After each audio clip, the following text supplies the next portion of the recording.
Hello, good evening, everybody. So once again, I welcome all of you in today's current affairs. Okay. So in today's current affairs, we will be again continuing our discussion on the Hindu newspaper articles. Okay, 27th of December. So today there was not much news which would relate to UPSC. Okay, or civil services examination. But still, 2-3 good articles were there. One of the editorials, one of the opinion article, and also one article related to health. So the article is healthcare does not needs public private partnership route, PPP route. Okay, it is a case study of Andhra Pradesh. Okay, where some new colleges in the PPP model have been proposed. So this article talks about why privatization is not as of now needed in healthcare sector. Okay, so after this, the second article is related to social scourge. Okay, it is related to child marriage. It is related to child marriage, that how this problem is still continuing in India and how we can do away with this problem of child marriage. Okay. After that, we have another article which says that government has conveyed its concern to US regarding H-1B visa. H-1B visa is for the working professionals who work in United States of America. Okay. Now, I will tell you about the technicalities of this H-1B visa and why the interviews for the people who have applied for H-1B visa have been postponed. Okay. Then also, invasive mosquito species threatens India's 2030 malaria elimination goal. We have fixed a goal of eliminating malaria by 2030. Okay, but it is a part of our strategy towards sustainable development goals. Okay, but invasive mosquitoes are, creating a big problem. What is invasive species? I will talk about this, and then I will talk about minor technicalities about malaria and etc. Okay, so this is the first article. Okay, healthcare sector does not need public private partnership route. Okay, what is PPP route? सबसे पहले तो हम ये समझेंगे कि जब किसी sector में गवर्नमेंट और प्राइवेट सेक्टर कोऑपरेशन के साथ काम करे, it is called as public private partnership.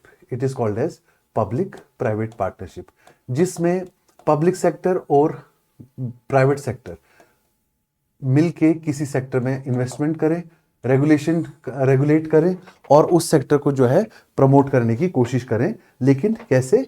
Not individually but together. Public private partnership route. Okay, अब ये हेल्थ सेक्टर की बात कर रहा है कि पब्लिक प्राइवेट पार्टनरशिप जो है वो मेडिकल एजुकेशन में भी कई सारे लोग बात करते हैं कि ये होनी चाहिए. हालांकि पब्लिक सर्विस जो भी पॉलिसीज बनती है गवर्नमेंट की, whatever policies are framed by the government, it is called public policy. Public policy means policy framed by government. इसके कई सारे ऑब्जेक्टिव्स होते हैं, लेकिन at the centre every public policy is meant for welfare of people. Welfare of people के लिए आपको welfaristic orientation हमेशा गवर्नमेंट सेक्टर में पाई जाती है, जिसे आप कहते हैं सोशलिस्टिक मॉडल ऑफ इकोनॉमी, जहां पे गवर्नमेंट मेजर चीजों को कंट्रोल करती है. ठीक है, और private sector dominates in capitalistic model of economy and there only private motivates the private sector workers to work. ठीक है, तो जब पब्लिक पॉलिसी में पब्लिक प्राइवेट पार्टनरशिप आप लेके आ जाओगे तो उसमें एक प्रॉफिट मोटिव भी आ जाएगा. ठीक है, तो पब्लिक पॉलिसी का हेल्थ सेक्टर में जो एक ऑब्जेक्टिव है वो है अफोर्डेबल हेल्थ केयर. क्या है? Affordable health care. ये वाला ऑब्जेक्टिव डिफीट हो सकता है अगर आप प्राइवेट सेक्टर हेल्थ केयर में लेकर आओगे. ठीक है, हालांकि ऐसा नहीं है कि पब्लिक प्राइवेट सेक्टर हमारी कंट्री में है ही नहीं. हेल्थ सेक्टर में बहुत सारा प्राइवेटाइजेशन देखने को मिला. कई सारे hospitals, private hospitals across the country operate कर रहे हैं, लेकिन पूरी तरह से उसी पे रिलाई करना कि पब्लिक सेक्टर का रोल कम करके प्राइवेट सेक्टर को ही पूरी तरह से जो है ज्यादा फोकस में करना, वो थोड़ा सा हार्म कर सकता है हमारे हेल्थ केयर सेक्टर को. अच्छा, हेल्थ केयर एक ऐसा प्राइमरी सेक्टर है कि जब आप पब्लिक प्राइवेट पार्टनरशिप लाओगे इसमें, तो एक प्रॉफिट मोटिव भी जो है एक गोल बन सकता है इन्वेस्टर्स के लिए. ठीक है, इन्वेस्टर्स का गोल जो है वो प्रॉफिट मोटिव भी बन सकता है. यही एक रीजन है कई दफा कि सर्जरीज की जरूरत नहीं होती, सर्जिकल ऑपरेशंस की जरूरत नहीं होती, लेकिन स्टिल प्राइवेट हॉस्पिटल्स में कई जगह ये माल प्रैक्टिस पाई गई है कि वो एलिमेंट्स जो विदाउट सर्जरीज भी क्योर की जा सकती हैं, surgical operation, surgical tools, equipments की सेल के लिए सर्जिकल मेथड जो है वो सजेस्ट किए जाते हैं. ठीक है, अब इसमें आंध्र प्रदेश के लिए जो है ये केस स्टडी बनाया है उन्होंने. ठीक है, कि हमारे आंध्र प्रदेश में जो टोटल इस समय गवर्नमेंट सेक्टर में 17 मेडिकल कॉलेजेस हैं गवर्नमेंट सेक्टर में, और 19 मेडिकल कॉलेजेस जो है वो प्राइवेट सेक्टर में. क्या है? प्राइवेट सेक्टर में. अब गवर्नमेंट जो है वो गवर्नमेंट सेक्टर में आंध्र प्रदेश की गवर्नमेंट रिसेंटली इसमें ना ऐड करके 10 मॉडल्स और 10 मेडिकल कॉलेजेस और जो है वो रिकमेंड कर रही है, किस किस के लिए, पब्लिक प्राइवेट पार्टनरशिप के लिए। इसके लिए काफी सारा फंड भी ईयरमार्क कर दिया गया है, ठीक है। एक कॉलेज के लिए करीब करीब 450 करोड़ का फंड लगेगा, टोटल 4500 करोड़ का फंड लगेगा। अपार्ट फ्रॉम दिस ये मेडिकल बर्डन वगैरह वगैरह, इससे सबसे ज्यादा इंपॉर्टेंट क्या है कि जैसे गवर्नमेंट कॉलेजेस है, गवर्नमेंट कॉलेजेस या गवर्नमेंट हॉस्पिटल्स जो है, गवर्नमेंट हॉस्पिटल्स या मेडिकल कॉलेजेस जितने भी हैं, वहां पे एक 3 टियर स्ट्रक्चर जो है फिक्स किया गया है तेलंगाना के आंध्र प्रदेश के अंदर, ठीक है। अब वो नॉर्मल कोर्स क्या है, गवर्नमेंट कॉलेजेस में क्या है, सब्सिडाइज एजुकेशन तो मिलती है, लेकिन उस सब्सिडाइज एजुकेशन के भी टीयर्स बनाए हुए हैं, ठीक है। हाँ, जैसे कि 50% सीट्स किन लोगों को दी गई है, उनकी फीस है 15,000 per year, 15,000 per year, okay.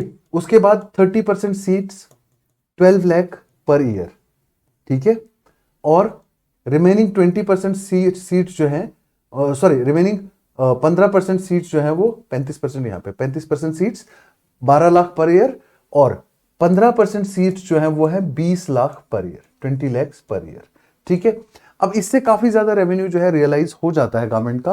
और पीजी में भी अगर देखा जाए तो पीजी में इसके रेट्स ऑलमोस्ट डबल हो जाते हैं, तो गवर्नमेंट यहां से काफी सारा रेवेन्यू भी रियलाइज कर लेती है, ठीक है। हालांकि जो बहुत ही मेरिटोरियस स्टूडेंट्स हैं, डिजर्विंग स्टूडेंट्स हैं, उनको और ज्यादा कम उसमें और ज्यादा कम पैसे में जो है मिल जाता है, और ज्यादा कम पैसे में एजुकेशन मिल जाता है। लेकिन वही जब आप क्वालिटी, जब आप बात करोगे गवर्नमेंट सेक्टर के मेडिकल कॉलेजेस की, तो गवर्नमेंट सेक्टर के मेडिकल कॉलेजेस में जो नॉर्मल फीस है 20 लाख 30 लाख, इससे भी ज्यादा जो है वो फीस होती है, 40 लाख 50 लाख, ठीक है। उससे ये पता चलता है कि जो ये एजुकेशन है, मेडिकल एजुकेशन, वो अफोर्डेबल नहीं रहती। और प्राइवेट सेक्टर में आप जो 20 25 30 50 लाख रुपए खर्चा करके प्राइवेट कॉलेजेस में से मेडिसिन की डिग्री एक्वायर कर रहा है, तो ये एक अंडरस्टूड सी बात है। अब वो लो वेजेस में इंडिया में रूरल सेक्टर में, रूरल इकोनॉमीज के अंदर जाके सर्व करने के लिए तैयार नहीं होगा, क्योंकि उसका मोटिव ही ये है कि अब वो हाई एंड अब वो खूब एक्सपेंस करके अच्छी डिग्री हासिल करके वो अब्रॉड ही जाएगा काम करने के लिए। तो उसकी वजह से हमारे जो रूरल एरियाज में है वहां पे डेफिशिएंसी हो जाती है पर्सनल की, मेडिकल पर्सनल की, ठीक है। Less medical personal are posted in rural areas, ठीक है। क्यों? क्योंकि जब आप उनके लिए अवेलेबल नहीं करवा पाते सीट्स, अफोर्डेबल सीट्स, तो वो प्राइवेट कॉलेजेस से एक्सपेंसिव सीट्स पे जाके अपनी डिग्री कंप्लीट करके और फिर सीधा अब्रॉड निकल जाते हैं। समझ रहे मेरी बात को?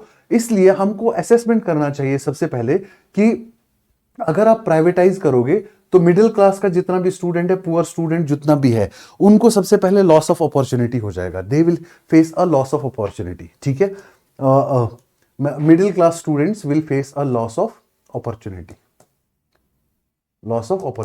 नंबर 1, ठीक है। उसके बाद प्राइवेट इन्वेस्टर्स जैसे जैसे चाहे उनको अपने तरीके से अपनी टर्म्स एंड कंडीशंस पे काम कराएंगे। उसकी वजह से जो हाईली क्वालिफाइड डॉक्टर्स है दे मे लीव द कंट्री, और अंडर क्वालिफाइड या पुअरली टेक्निकली इक्विप्ड डॉक्टर्स जो है वही रह जाएंगे हमारे पास, ठीक है। और लोगों के पॉकेट्स के ऊपर भी बर्डन बढ़ेगा, क्योंकि उनको प्राइवेट सेक्टर में सर्विस लेने के लिए खुद के पॉकेट से पे करना पड़ेगा, ठीक है। इसलिए हमको इस वक्त जरूरत क्या है कि हमको क्वालिटी केयर इंश्योर करना है। तो क्वालिटी केयर इंश्योर करने के लिए जितना भी हमको मेडिकल एजुकेशन है उसको अफोर्डेबल बनाना पड़ेगा। अगर आप प्राइवेटाइज कर दोगे तो quality care will also be in dilemma, quality care in medical sector will also be in dilemma, ठीक है। और पूरे डिस्ट्रिक्ट हॉस्पिटल्स का कंट्रोल अगर आप दे दोगे, इसमें जो लैंड एक्वायर की है उन्होंने, वो लैंड आप 33 इयर्स के लिए लीज ले रहे हो, उसके बाद फिर 33 इयर्स के लिए रिन्यू होगी, मींस 2 रिन्यूअल्स का क्लॉज है। तो इन टोटलिटी 66 इयर्स का मेडिकल सेक्टर का या डिस्ट्रिक्ट हॉस्पिटल्स का कंट्रोल अगर आप प्राइवेट सेक्टर को दे दोगे, तो फिर आप सर्विसेज जो है बेटर क्वालिटी की एक्सपेक्ट करोगे, और क्वालिटी केयर होगा, अफोर्डेबल हेल्थ केयर होगा। ये चीज जो है थोड़ा सा आपको दोबारा से रिविजिट करना चाहिए, ठीक है। और टेक्नोलॉजी जितना भी इंटरवीन कर रही है इस समय मेडिकल डिलीवरी सिस्टम के अंदर, ठीक है, तो इसीलिए हमको thorough based, evidence based assessment करना पड़ेगा अपनी इस पॉलिसी का, ठीक है। और डिजीज बर्डन, डेमोग्राफिक प्रोफाइल, और टेक्नोलॉजी, ये तीनों चीजों को ध्यान में रखते हुए आपको हेल्थ पॉलिसी के ऊपर डेलिब्रेट करना चाहिए। ठीक है, हमारे सिस्टम में कई सारी इनएफिशिएंसीज हैं। ठीक है, इनएडिक्वेट इंफ्रास्ट्रक्चर है, अंडर फंडिंग है, क्रॉनिक अंडर फंडिंग है, large number of pending vacancies हैं और सिस्टमेटिक इनएफिशिएंसीज हैं। ये सारी चीजों पे पहले वर्क करके फिर हम पब्लिक प्राइवेट पार्टनरशिप मॉडल पे और ज्यादा सोच सकते हैं। और ऐसा नहीं है कि आपके पास टोटली प्राइवेट सेक्टर नहीं है। आंध्र प्रदेश में मैंने ऑलरेडी आपको बताया, already we have 19 private sector colleges और hospitals in the state. Now you are proposing 10 more, whereas in government sector you have only 17. So you need to balance make a perfect balance rather than tilting it towards tilting it completely towards the private sector.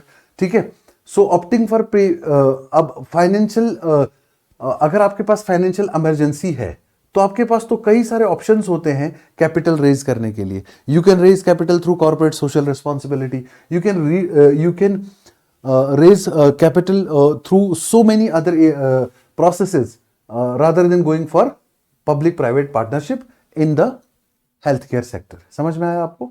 ठीक है, तो अभी ये क्या conclusion ये क्या कह रहा है कि ये बिल्कुल अनवाइज होगा इस समय अगर आप पब्लिक सीट्स को भी प्राइवेटाइज कर दोगे किसी भी जगह पे, किसी भी एरिया में। खास करके हेल्थ केयर सेक्टर में अगर आप गवर्नमेंट अवेलेबल सीट्स को भी प्राइवेटाइज करोगे तो ये बहुत ही ज्यादा अनवाइज होगा इस समय पे। करंट रेट पे, करंट सिचुएशन में हमको क्या करना चाहिए, हम कितने भी कॉलेजेस एक्सपेंड कर दें, अगर हमारे पास बहुत अच्छी फैकल्टी नहीं है, वेल ट्रेंड जो है आपके पास पर्सनल नहीं है, तो कॉलेजेस किसी काम के नहीं है। ठीक है, अब इसलिए आपको वेलफेयर जो है, आप कहते हो कि through PPP model we will go for delivery of better public services, लेकिन बेटर पब्लिक सर्विसेज जो है पीपीपी मॉडल से डिलीवर करोगे, इसमें इकोनॉमिक वायबिलिटी, सोशल वायबिलिटी बहुत कम है और इसकी वजह से कॉन्फिडेंस डेवलप नहीं हो पाएगा। तो हेल्थ केयर सेक्टर को जितना कम प्राइवेटाइज किया जाए उतना अच्छा है। दिस इज ऑल द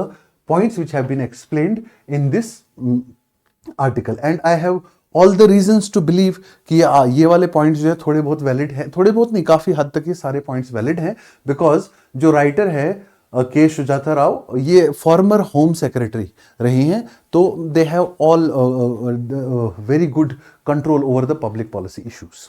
ठीक हो गया, ये था पहला आर्टिकल। ठीक है, दूसरा article social scorch. Okay, what is this social scorch? It is talking about child marriage, it is talking about the prevalent child marriage across the country.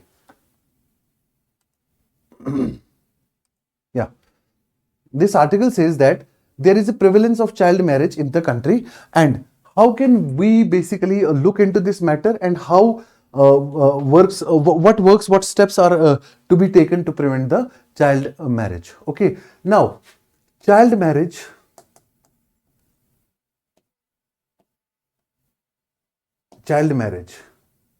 it is a vicious cycle, it is a cause of poverty. But some people say that poverty is a cause of child marriage. Poverty is a cause of child marriage. There is no doubt, because one finding also says that in poor families, child marriages are more prevalent as compared to financially well-off families. Okay, so child marriage basically has poor outcomes in health, number one, in education, number two, and in poverty alleviation. All that has been discussed in this article. Okay, and then we also want to go for elimination of child marriage, because one of the sustainable development goals says that end child marriage by 2030. End child marriage by 2030. This is our one of the sustainable development goals, SDG, okay, which are to be achieved by the end of 2030. But we have long way to go. Although recently we have celebrated the first anniversary of Bal Vivah Mukt Abhiyan. Bal Vivah Mukt Abhiyan was started in 2024 to prevent child marriages, and it was basically a 100 days awareness program. 100 days awareness program. But still we are seeing that in 2005, instances of child marriages in India was 47.4%. And in 2000 and in 2019 20 the child marriage instances in 2019 to 21 period were how much? 23.3%, which is reduction by half, or reduction by 100% reduction has been taken place. But why not we have gone beyond this? Because still National Family Health Survey says that we have 146 crore population in the country, and across the states we have seen some states have shown good progress in elimination of child marriage, लेकिन कुछ states में आज भी child marriage बहुत ज्यादा prevalent है. ठीक है, हाईएस्ट रेट जो है वो किस स्टेट्स में पाया गया है? बंगाल, बिहार, त्रिपुरा, ये स्टेट्स में है जिनमें काफी ज्यादा प्रेवलेंस है. ठीक है, West Bengal, Bihar and Tripura, high prevalence of child marriage, very high prevalence of child marriage. लेकिन झारखंड, आंध्र प्रदेश, आसाम, तेलंगाना, राजस्थान वगैरह में ये भी इससे ज्यादा पीछे नहीं है. कौन कौन सी? झारखंड, आसाम, तेलंगाना, मध्य प्रदेश, राजस्थान, ये सारी चीजें भी, ये सारी स्टेट्स भी जो है इन स्टेट्स से बहुत ज्यादा पीछे नहीं है. ठीक है, लेकिन यहां पे एक डायरेक्ट कोरिलेशन ड्रॉ किया है नेशनल फैमिली हेल्थ सर्वे ने. किसके साथ? चाइल्ड मैरिज का पॉवर्टी के साथ और एजुकेशन के साथ. ठीक है, UN population fund analysis, UN population fund, an organisation analysing various family health surveys, UN population fund, इसने जब एनालिसिस किया national family health survey of India, तो इसने क्या कहा कि हमारी कंट्री में जो पुअर फैमिलीज हैं, ठीक है, जो पुअर फैमिलीज हैं उनमें ज्यादा प्रेवलेंट है चाइल्ड मैरिजेस, और जहां चाइल्ड मैरिज है वहां पे पॉवर्टी और ज्यादा हो जाती है. क्यों? क्योंकि जो चाइल्ड मैरिज, जो अंडर एज मैरिजेस हैं, वो लोग प्रॉपरली प्रोडक्टिविटी में भी, प्रॉपर प्रोडक्शन में भी काम नहीं कर पाते. ठीक है, अब जो हमारी कंट्री में एक सर्वे है जिसका नाम है हाउस होल्ड वेल्थ सर्वे, हाउस होल्ड वेल्थ सर्वे. इस हाउस होल्ड वेल्थ सर्वे ने पॉपुलेशन को डिवाइड किया है 5 क्लासेस में. Richest 20%, this is called as top quintile. Why quintile? क्योंकि पॉपुलेशन को इन ए क्लास ऑफ 5 डिवाइड किया गया. हर क्लास में 20% लोग रखे गए. Richest, then middle, then lower middle, least and lowest. ठीक है, this is called as the bottom quintile. Bottom quintile में पुअरेस्ट 20% लोग हैं. कौन से हैं? बॉटम क्विंटाइल में 20% पुअरेस्ट लोग, टॉप क्विंटाइल में रिचेस्ट 20% लोग. तो ये नेशनल फैमिली, ये जो हमारी हाउस होल्ड वेल्थ सर्वे है, ये कहती है कि जो पुअरेस्ट 20% पॉपुलेशन है, पुअरेस्ट 20% फैमिलीज है, चाइल्ड मैरिजेस उनमें से 40% गर्ल्स की हो रही है. ठीक है, क्या कह रहा है कि 40% of the girls from the lowest quintile are married before they become 40% girls married under age. Married under age means अभी वो एडल्ट नहीं बनी और उनकी शादी हो गई. ठीक है, और रिचेस्ट में अगर देखोगे यहां पे रिचेस्ट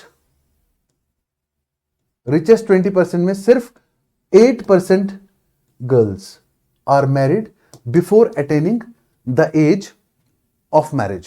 ठीक है, इसका मतलब जो पुअर फैमिलीज हैं उनमें चाइल्ड मैरिज ज्यादा प्रेवलेंट है. जो पुअर फैमिलीज हैं उनमें चाइल्ड मैरिज ज्यादा प्रेवलेंट है. ठीक है, और इसमें एक और चीज है कि यहां पे दूसरा कोरिलेशन है वो एजुकेशन के साथ है. ठीक है, कि एजुकेशन का अगर आप क्राइटेरिया रखो तो 48% चाइल्ड मैरिजेस हैं उनमें जिनमें girls with no education, no education are married, face child marriage. लेकिन वहीं अगर बात करोगे वो गर्ल्स जिनमें हायर एजुकेशन है, only 4% girls with higher education face child marriage। इसका मतलब एजुकेशन और पॉवर्टी का डायरेक्टली चाइल्ड मैरिज से रिलेशन है। अब हमारी कंट्री में जो पेरेंट लॉ है जो डील करता है, that is prevention of child marriage act of 2006। लेकिन हमारे पास फिगर्स जो ये बताते हैं कि कई सारे जो चाइल्ड मैरिज के लॉज हैं, हम उनको prevention of crimes against child, prevention of child against sexual offences, okay, POCSO, इस एक्ट के अंडर भी हम डील करते हैं। लेकिन उसमें भी हमने क्या किया है कि कई जगह देखा है कि प्रॉपर जब बताता ही नहीं है, कोई डिस्क्लोज ही नहीं करता कि इसकी अंडर एज मैरिज हुई है। अब जब अंडर एज मैरिज नहीं हुई, how can you take that women और that girl to hospital for child birth? इसकी वजह से अनरजिस्टर्ड चाइल्ड बर्थ भी हो जाते हैं, उसकी वजह से हेल्थ कॉम्प्लिकेशंस भी हो जाती है। ठीक है, अनरजिस्टर्ड चाइल्ड बर्थ, ये वाली भी एक प्रॉब्लम इसकी वजह से हो जाती है। क्यों?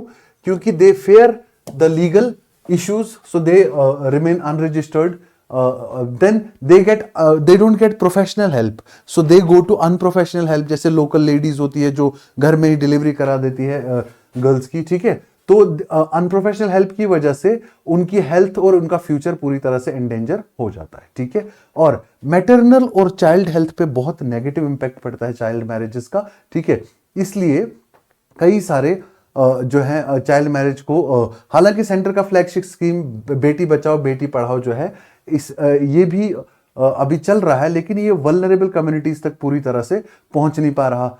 एम्पल इंफ्रास्ट्रक्चर नहीं है, एम्पल लीगल प्रोविजंस नहीं है, safety, safe public transport, clean toilets, ये सारी चीजें जो है अभी भी हमें नहीं मिल रही है। ठीक है, girls not brides, it is a global partnership, girls not brides. ठीक है, ये एक ऑर्गेनाइजेशन है जो कहती है कि 17 सस्टेनेबल डेवलपमेंट गोल्स जो टोटल है, उनमें से 9 गोल्स आप तब तक अचीव नहीं कर सकते जब तक आप चाइल्ड मैरिज को खत्म नहीं करोगे।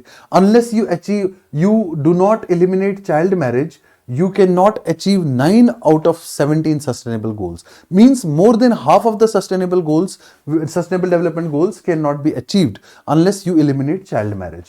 ठीक है, अब इंडिया में भी क्या कहा गया है कि चाइल्ड मैरिजेस के लिए कई सारे और भी फैक्टर्स है, जैसे पॉवर्टी है, लैक ऑफ एजुकेशन है, जेंडर इनइक्वालिटी है। ये सारे इश्यूज को भी क्या करना पड़ेगा, एड्रेस करना पड़ेगा, तब जाके आप चाइल्ड मैरिज जैसी मेनेंस को एड्रेस कर पाओगे। Very good article, editorial the Hindu, please read it. Okay, now next is regarding this invasive mosquito species. First of all, you must understand under one term that is called as invasive species. Invasive species या इसके लिए invasive alien species भी कहा, इसको invasive alien species भी कहा जाता है। ठीक है, please don't confuse it with the exam for which you are preparing। हाँ, invasive alien species ये वो वाला IAS है, ना कि इंडियन एडमिनिस्ट्रेटिव सर्विसेज है। ठीक है, invasive alien species क्या होता है? invasive alien species किसको कहते हैं? ठीक है, ये वो स्पीशीज होती है प्लांट्स की या एनिमल्स की या माइक्रो ऑर्गेनिजम्स की जो नेटिव नहीं होती, जो बाहर से आती है। ठीक है, invasive alien species do not belong to the region, जहां पे पाई जा रही है ये वहां की नहीं होती, इसको क्या कहते हैं? It is non native species, non native species, non native species.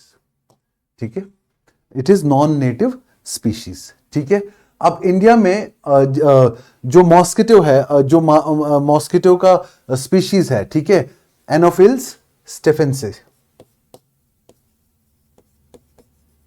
Anopheles stephensi. Okay, Anopheles stephensi mosquito mainly responsible for causing malaria. Okay, it is an invasive threat. It is considered as an invasive threat, and it has high ability to thrive in urban environment. Okay, high ability to thrive in urban environment. Urban environment. Native mosquitoes कभी कभी temperature के जो extremities है उनको tolerate नहीं कर पाते, कभी कभी विंटर की हार्श विंटर की एक्सट्रीमिटीज को टॉलरेट नहीं कर पाते, लेकिन इन्वेजिव स्पीशीज में ऑफनली थोड़ा रेजिस्टेंस ज्यादा पाया जाता है, इसलिए ये अर्बन एनवायरनमेंट में इजीली सर्वाइव कर जाती हैं। और इनको नेचुरल कंटेनर्स भी नहीं चाहिए, they can breed in artificial containers. Artificial containers में जैसे कई कंटेनर में पानी जमा हो गया वहीं पे ब्रीड कर देंगे, ठीक है।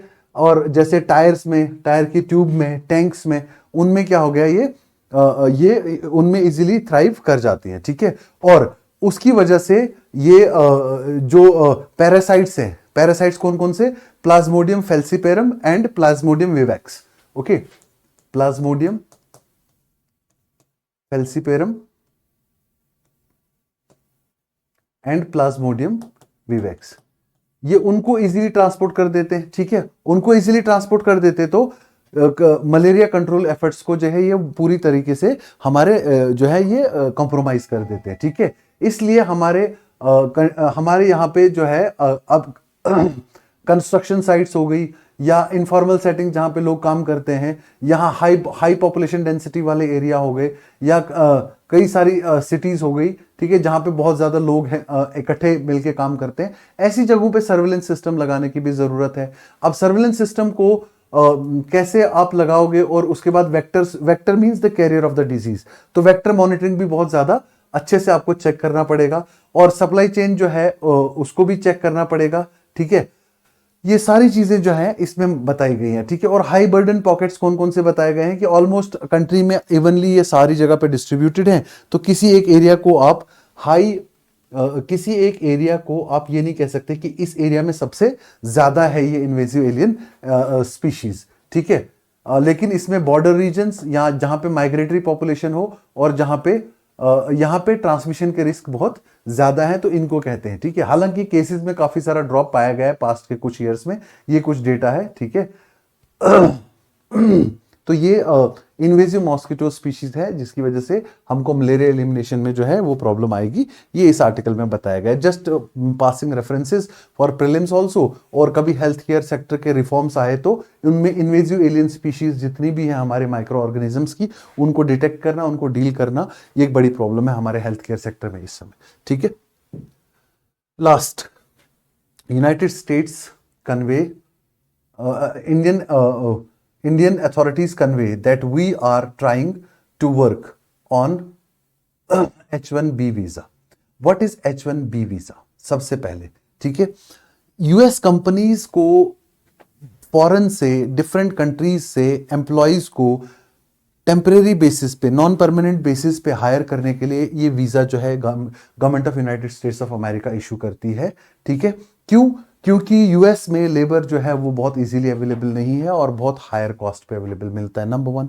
नंबर टू, बहुत ज्यादा technically experts, particularly in science and technology, electronics etcetera, information technology, इसमें, ठीक है। स्किल शॉर्टेजेस को मीट करने के लिए H1B visa was introduced. H1B visa was introduced in United States in 1990s. Okay, to enable US companies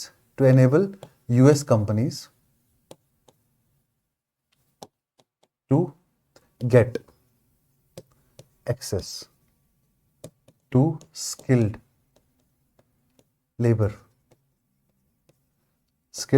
across the globe.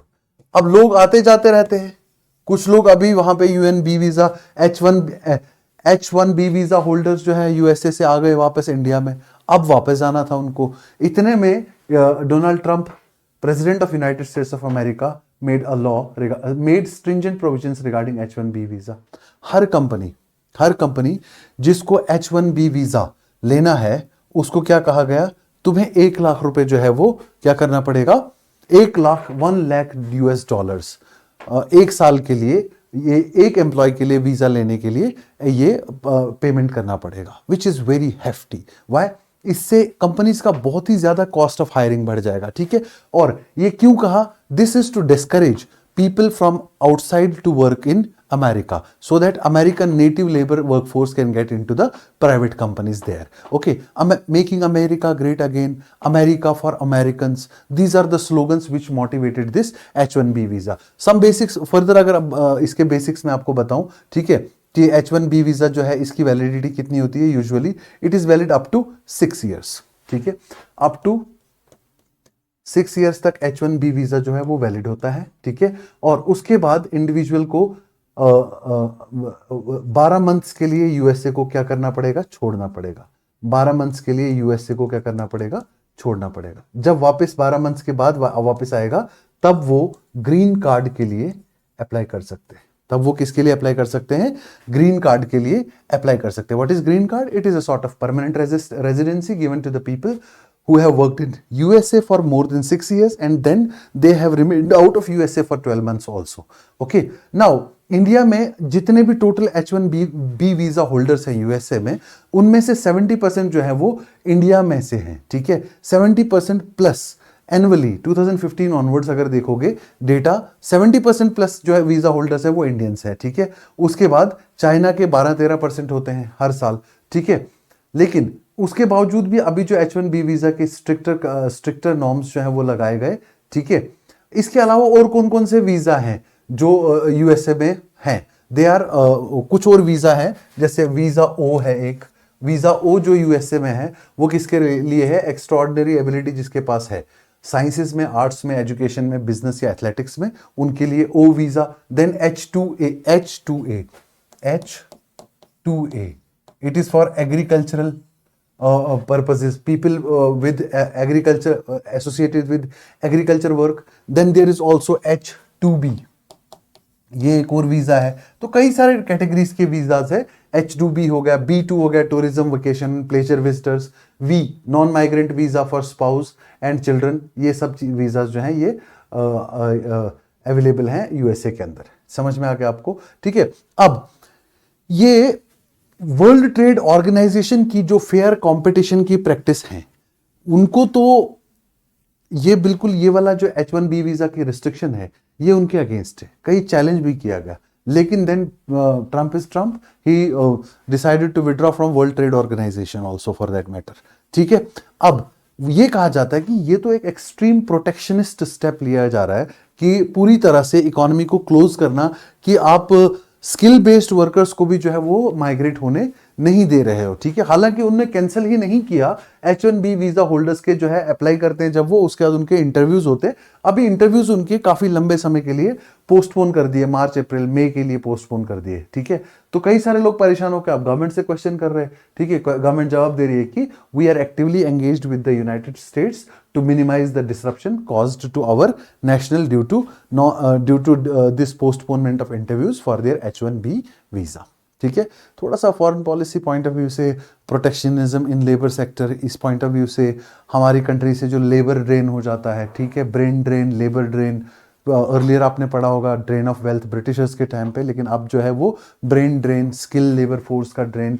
उसके लिए हमारे लिए तो ठीक है, वो लोग यहीं रुकेंगे, लेकिन वो लोग वहां जाके बेकार तो बैठते नहीं, वहां जाके भी खूब सारा रेमिटेंस भी तो भेजते अपनी कंट्री के अंदर, ठीक है। तो ये सारी चीज़ें जो है अलाइड हैं सारी, ठीक है। सो आज के करंट अफेयर्स में इतना ही था जो मैं आपको बता सकूं। तो फिर भी हम मिलेंगे कल के करंट अफेयर्स के साथ। Till then take care. किसी को कोई प्रॉब्लम आती है कमेंट सेक्शन में पूछ सकते हो इजीली। हाँ, थैंक यू।